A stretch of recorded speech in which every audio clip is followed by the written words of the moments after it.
I wanted to go hit it. I was excited about it, and I thought the technology was really cool and interesting, and you know, but to me it makes sense. And after hitting it and testing it a lot, I mean, it works.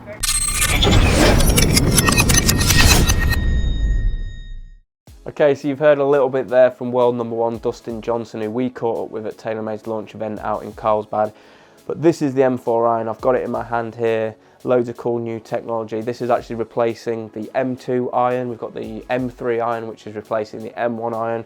But right, this is all about the M4, which is going to be TaylorMade's longest and probably most forgiving iron in the range. So, as I said, lots of cool technology, which you can see from the outset, lots of visible technology from the fluted hosel. We've got this Ribcor technology here. We've got new materials there behind the face. But like I said, we caught up with Tomo from TaylorMade, who can tell us a little bit more about some of the finer details of this technology.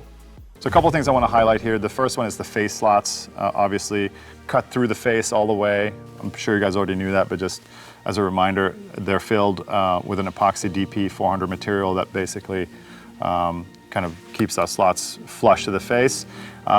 You see the big badge. We actually have a much larger badge this year than last year, and that helps us with even more sound damping and better sound and feel. And it actually kind of wraps around the Ribcor feature, kind of interlocks to it. And again, that helps absorb more of that vibration. Because of the Ribcor bars and the fact that we're able to place some more weight outside that, we're actually increasing the head inertia by 24% versus M2. So dramatically better. So not only are we getting more performance from the Ribcor bars and the better energy transfer, we're also increasing the inertia on miss hits as well. So the combination of those two things is producing dramatically more consistent shots. These are some of the technologies that you've seen, and we keep pushing the envelope on really how far we can cast thin dimensions. And we're down to really a millimeter right now on top line and also the leading edge area. So these are super thin. We've been at 1.5 really in the M2s. And we're in the 1.0 to 1.2 millimeter now in those dimensions. And those are really hard to do, and just like the metal is casting, we're getting better at this every year. When you keep pushing a similar technology in terms of your casting every year, you can really get some nice improvements as our factories get better technology and get more skills. Okay, so thanks for that, Tomo. Tomo's, really the brains behind a lot of TaylorMade's irons, but we also caught up with Brian Basil. He's their VP of product creation, so he's also heavily involved in all of TaylorMade's new product. We actually caught up with him at the launch event as well. He can just give us a little bit more of the details of some of the technology which is going to make the M4 iron help you play better golf.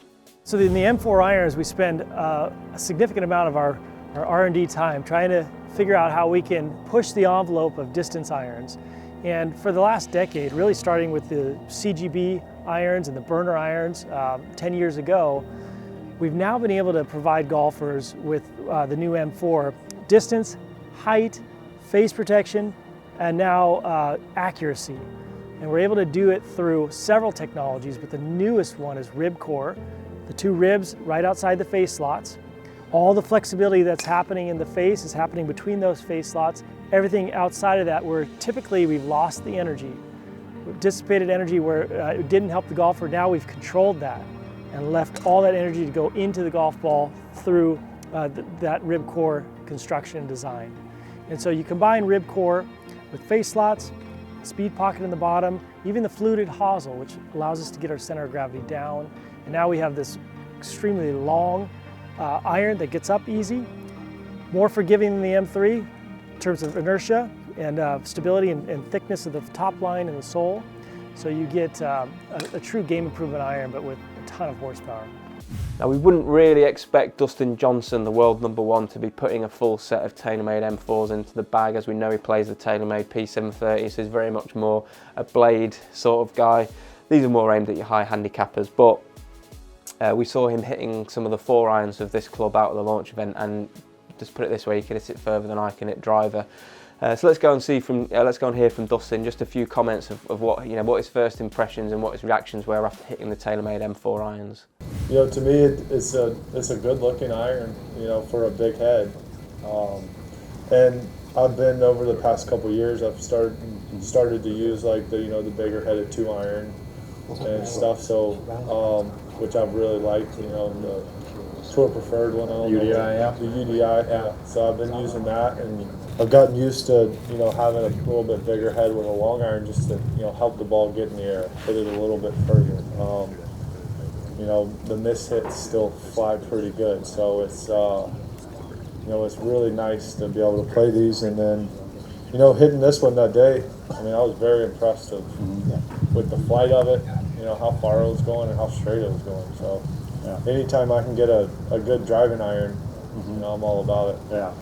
Okay, but we don't care about Dustin Johnson. You want to know what a mid-handicap hacker like me has made of the TaylorMade M4 irons. You know, I was hitting 6 irons out on the range just now. So what am I looking for in a 6 iron? I'm probably looking at like a carry 160. You know, total between 165, 170. I was definitely getting you know, those numbers. My actual average carry was 160 yards, average total 174 yards. So I'd say that's pretty much there or thereabouts for a good 6 iron for me. I was liking the consistency of these. They launch the ball really, really high, really, really easily, which, you know, for some people that's going to be exactly what you need. I'm not sure I necessarily want to be launching the ball any higher than I already do, but, you know, like I say, I'm you know, if I can get, you know, carry 160, total 175 every time with my 6 iron, I'll be really, really happy. Not custom fit for me. We had quite a light. We've got a KBS Max 85 shaft, which I probably want something a little bit heavier and a little bit lower launching, but as an off-the-shelf, you know, literally just picking this iron up and giving it a hit, I'm really happy with, you know, with those ball speed numbers, 110 miles an hour ball speed. It's just working, particularly in the long irons as well. Like I say, hitting a 6 iron here, and, you know, it's definitely something that more players should think about. Even if you like something a little bit sleeker with your pitching wedge 9/8, I really think more people should thinking about clubs like this from sort of 6 iron, 5 iron, 4 iron. I would definitely be you know, happy to use a club like this in the long irons in my set. Okay, so if you've got any more questions at all about the TaylorMade M4 irons, you know, do you like the looks, do you not like the looks, are they just a little bit too big and chunky for you? If you want any more details on the technology, post your comment below, we will get back to you. If you want to know anything more about shafts or specs or lofts, please just ask us a question below, we will get back to you straight away. We really do like interacting with you guys when you have questions about golf clubs like these. So thanks very much for watching, and we'll see you again soon.